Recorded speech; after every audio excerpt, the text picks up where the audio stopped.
Morning. আমাদের পথযাত্রা শুরু হয়েছে গন্তব্য দীঘা, তবে ডাইরেক্ট দীঘা নয়, মন্দারমণি হয়ে দীঘা। তো এই মন্দারমণি যাওয়ার জন্য আমরা বেরিয়ে পড়েছি বাইপাস ধরে। এবার উঠবো সেকেন্ড হুগলি ব্রিজ, ওখান থেকে বম্বে রোড থেকে কোলাঘাট থেকে আমরা চলে যাব চাউলখোলা হয়ে মন্দারমণি। আর রাস্তায় যদি কিছু দৃষ্টিনন্দন পাই নিশ্চয়ই আপনাদের দেখাবো, সঙ্গে থাকুন।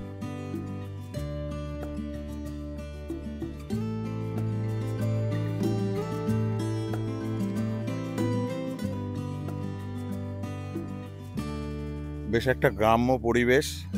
এসে গেছি আমরা মন্দারমণি বিচে। তবে মন্দারমণি বিচে ঢোকার আগেই আমরা এসেছি পুরুষোত্তম বিচ, একদম নির্জন বিচ। দূরে একটু নৌকো টোকো দেখা যাচ্ছে, এটাকে লাল কাঁকড়া ব্রিজ বলা হয়। এখানে একটু জোয়ার ভাটার ব্যাপার আছে, এখানে একটু টাইম দেখে আসতে হয়, কোন টাইমটা জোয়ার আছে কোন টাইমটা জোয়ার নেই। একদম ফ্ল্যাট বিচ, তবে জল খুব একটা পরিষ্কার নয়। ন্যাচারালি জোয়ার আসছে বাইরে থেকে, দূর থেকে মাটিগুলো বালিগুলো টেনে নিয়ে আসছে। এনিওয়ে বিউটির দিক থেকে ঠিকই আছে। এবার আমরা অন্য বিচে যাব, যেখানে একটু অ্যাক্টিভিটি আছে, সেই অ্যাক্টিভিটি করার জন্য।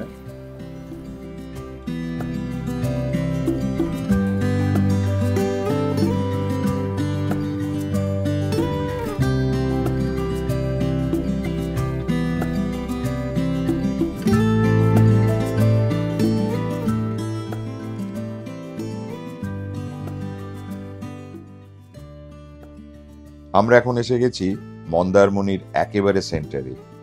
এখানে আছে সেই বিখ্যাত রোজ ভ্যালি হোটেল, এখন এর নাম চেঞ্জ হয়ে সানসিটি হয়ে গেছে। যেটা মন্দারমণি বিচ, তার মধ্যে একটু আধটু পরিষেবা আছে। ডাব খেতে পারবেন, বল আছে জলে খেলার জন্য। সমুদ্রের ধারে বসে ডাল ভাত আলু ভাজা আর পমফ্রেট মাছ, বেস্ট অফ লাঞ্চ। শুভেন্দু, মাছ কিরম খেলে? খুবই টেস্টফুল মাছ, তাই? মানে আমরা তুই এক্সপেক্ট করোনি যে এরকম একটা এত স্বাদ হবে আমি বুঝতে পারি না। মানে আপনার সাইজও খুব ভালো ছিল, বড় সাইজ ছিল। এমনি তরকারিটাও খুব ভালো করেছে। ঠিক এর পাশেই স্পিড বোটিং এর ব্যবস্থা আছে। স্পিড বোটে চড়ে আপনাদের আশেপাশের সৌন্দর্যটা দেখাবো। পড়াচোড়া পড়া রেডি হয়ে গেছে, এবারে শুভেন্দুর পালা। এবার ওকে পড়তে হবে, তারপরে স্পিড বোটে একটু ঘোরা হবে আর ঘুরতে ঘুরতে ছবি তোলা হবে। দামাদাম।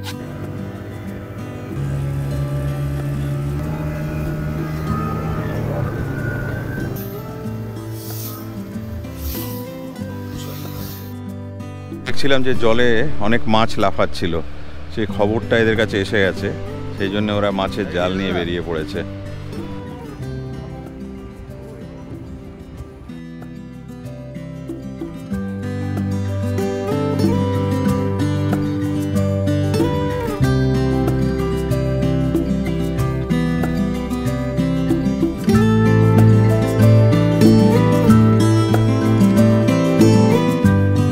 সুন্দর লাগছে।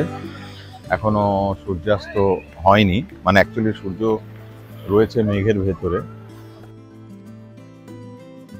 অনেকক্ষণ বাদে বেশ একটা লম্বা সমুদ্র আর ঢেউওয়ালা সমুদ্র দেখতে পেলাম। যদিও এটা বোল্ডার ফেলা, একদম স্ট্রেট দেখতে পাচ্ছেন, ওটা হলো তাজপুর, আর এই দিকটা থেকে শুরু হয়ে গেল শঙ্করপুর। এটা একটা নতুন সংযোজন তাজপুর। প্রচুর হোটেল হয়েছে, আর একটু যেটাকে বলে একটু গ্রাম্য বলতে পারেন, বা একটু ডাউন টু আর্থ লুক আছে। খুব ঝাঁ চকচকে নয় এটা। হোটেলগুলো আশা করা যায় একটু সস্তায় পাওয়া যাবে।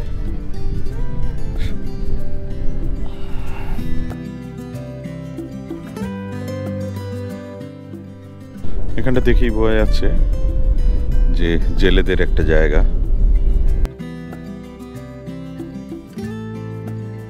দিয়ে ওই নতুন ব্রিজ কালকে ক্রস করেছিলাম, ওটা দেখা যাচ্ছে। পুরো জায়গাটার একটা অন্যরকম বিউটি আছে। তবে এই সব জায়গায় পর্যটন করতে গেলে অনেক কিছু ব্যাপার থাকে। সমুদ্র আর মোহনা, এই মোহনাতেই বেশি মাছ পাওয়া যায়। বেশ বড় এই মোহনাটা এবং খুব সাজানো হচ্ছে। ছোট ছোট নেছুয়ারা ধরছেন মাছ।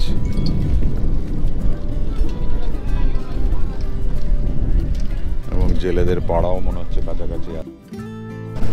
এই জায়গাটাকে এন্ড পয়েন্ট বলা হয়। কেন এটাকে এন্ড পয়েন্ট বলা হয়? এটা চলে যাচ্ছে আপনার পুরো দীঘা, স্ট্রেট বিচ দীঘাতে। এটা চলে যাচ্ছে স্ট্রেট রাস্তা মোহনা বাজারে, দীঘার মোহনা বাজারে। আর এই দিকটা হলো মোহনা। মোহনা থেকে নদী বেরিয়ে গেছে। সব মিলিয়ে এটা হলো এন্ড পয়েন্ট। খুব ব্যস্ততা এখানে।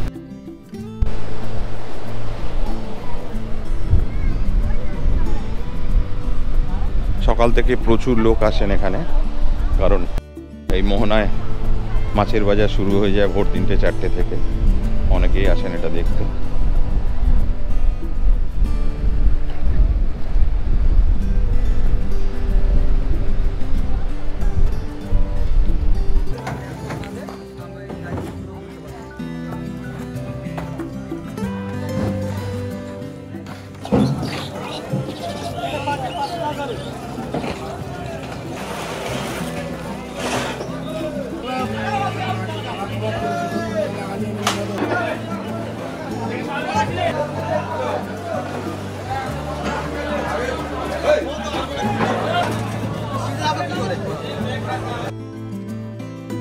সেই কফি হাউস দীঘাতেও হাজির।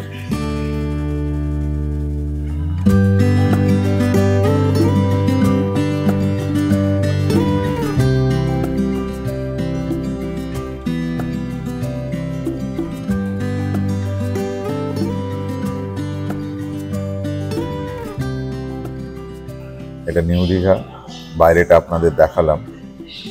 আর ভেতরেও দেখছি বেশ ভিড়, যদিও ভিড় খুব একটা নেই কলকাতা কফি হাউসের বা নিউ টাউনের কফি হাউসের মতো, কিন্তু সেই গন্ধটা আছে, পরিচিত গন্ধটা পাচ্ছি। দেখা যাক কীরকম খেতে। ঠিক আছে, আমি কফি ফ্যান নই আদৌ, খাচ্ছি একটু টেনশন নিয়েই খাচ্ছি, রাত্রিরে ঘুম হবে তো। এবার একটু দীঘার জিওগ্রাফি নিয়ে কথা বলি।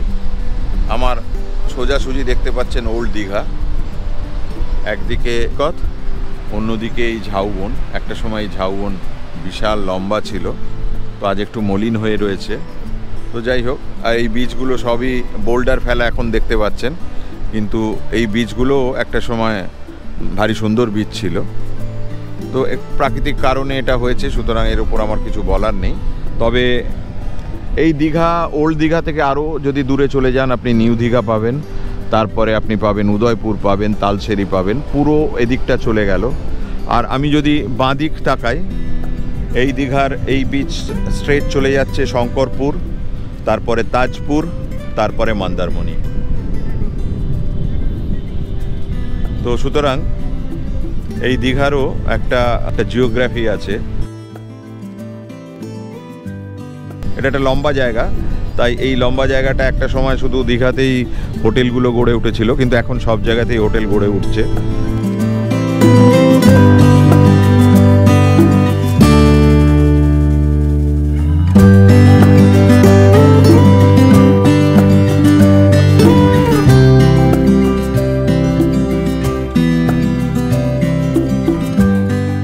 আমরা এখন যাব নিউ দীঘার নবতম আকর্ষণ ঢেউসাগর। এই ঢেউসাগর মূলত একটা পার্ক, বাচ্চাদের জন্য অনেক কিছু করার আছে, প্লাস বড়দেরও অনেক ধরনের আমোদ প্রমোদের ব্যবস্থা আছে। এর টিকিট মূল্য 10 টাকা। আর এই সারা পার্কটা ঘুরে দেখানোর জন্য রয়েছে টয় ট্রেন। যত সন্ধে হয় এই পার্কের আকর্ষণ আরও বেড়ে যায়। এখানে বোটিংয়েরও ব্যবস্থা আছে, চাইলে বোটিং করতে পারেন। সুপার লাইটের সিঁড়ি দিয়ে হেঁটে গিয়ে আপনারা দেখতে পাবেন সুন্দর ময়ূরপঙ্খী জাহাজ, আর বিভিন্ন রেস্টুরেন্টও আছে এখানে। সকাল বা সন্ধে কাটানোর জন্য হাঁটতেই পারছি না, এত এই জায়গাটা ব্যথা হচ্ছে। ভারী সুন্দর। তবে বিকেল থেকে সন্ধ্যের মধ্যেই বেশি ভিড় হয়।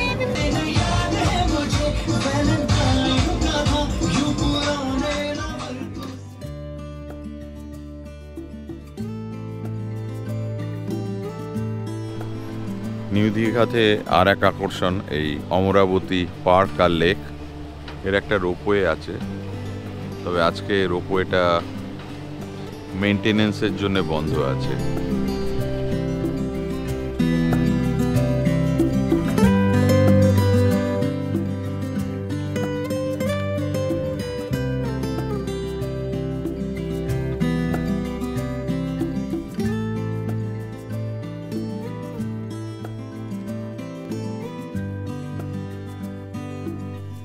অনেক রকমের ফুল গাছ আছে, গোলাপ, ডালিয়া, বোগেনভিলিয়া, কিন্তু একটু অযত্নের ছাপও আছে।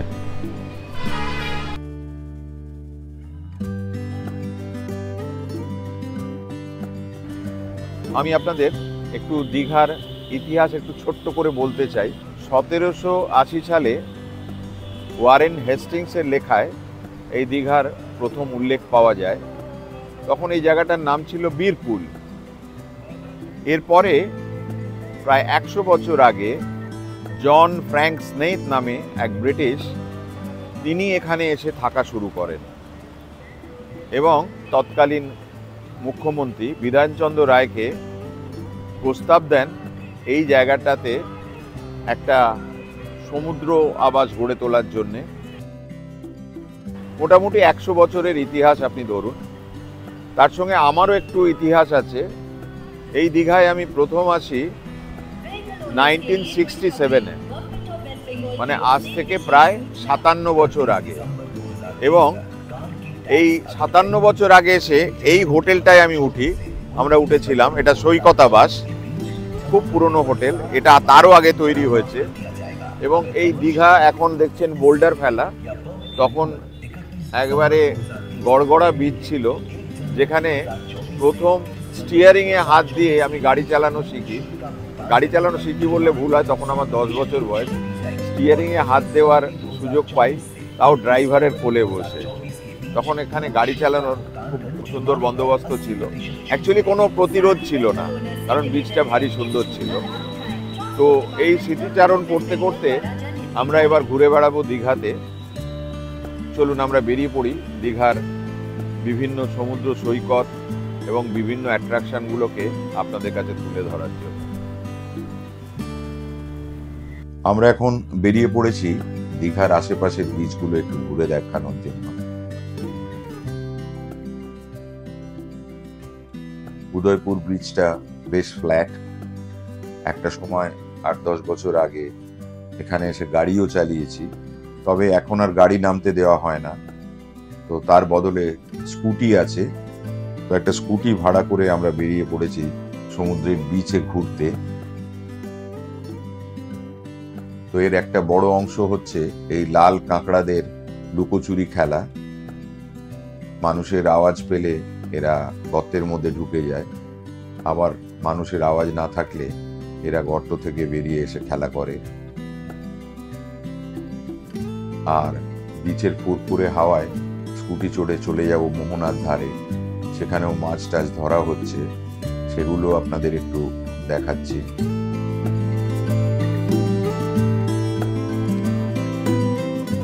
এই বিচের মধ্যে প্রচুর রেস্টুরেন্ট দেখতে পাচ্ছেন। রেস্টুরেন্ট মানে সবই অস্থায়ী রেস্টুরেন্ট।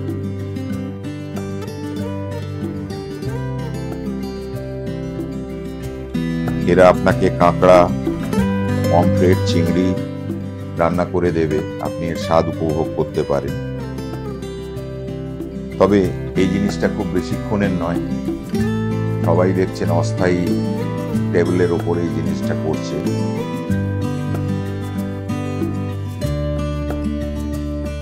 সমুদ্রের জল জোয়ারে যেই এসে যাবে, তখন আবার এরা এই রেস্টুরেন্টগুলো সরিয়ে নেবেন।